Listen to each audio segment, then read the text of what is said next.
My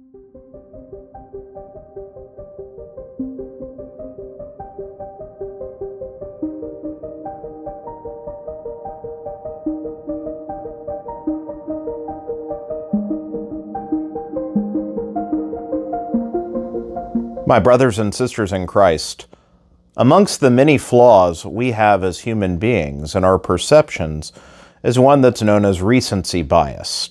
The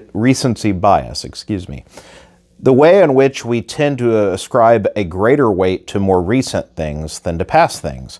If we consider a whole body of work, a whole course of events, a whole set of data, the things that are most recent loom larger in our minds than things that are more distant to us. And so it is with the things of God. We hear in the first reading today Moses speaking of the importance of fidelity to the law which God had given his people, but also the importance to not forget his ways and to not forget his blessings. And it speaks to the great problem that we suffer with when we don't intentionally pursue recollection of heart and mind, and that is one of spiritual amnesia. Spiritual amnesia causes us to forget where God has been present in our life, the many blessings that he has bestowed, and causes us to focus just on the last thing that we have perceived. And often for us, that'll be something negative. As almost every person has noticed before, one negative seems to outweigh 10 or 100 positives. We latch on to the negative thing. And so one thing goes wrong or one hurt, and suddenly we'll begin to cry out, "Why has God abandoned me?" We're quick to forget the 10 blessings, the ways in which he is accompanied. And instead, we will either forget about God, be angry with God, or seek our own ways.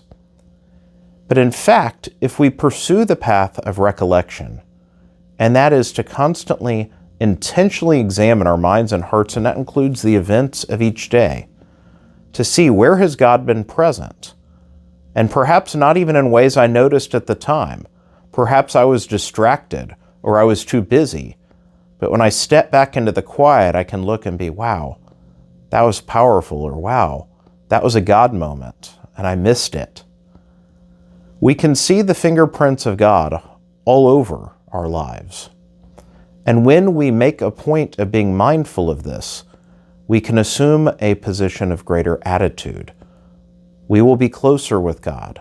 We'll be aware of his constant accompaniment of us and not succumb to doubt, anger, or despair. In fact, God is with us. God is for us. And so, my brothers and sisters, during this time of Lent, as we make room for a time of greater prayer, or fasting, or almsgiving, or self-denial, as we give up things to make more room for God, may we allow this time to dispel our spiritual amnesia and truly revel in what a wonderful God we have. May God bless you all.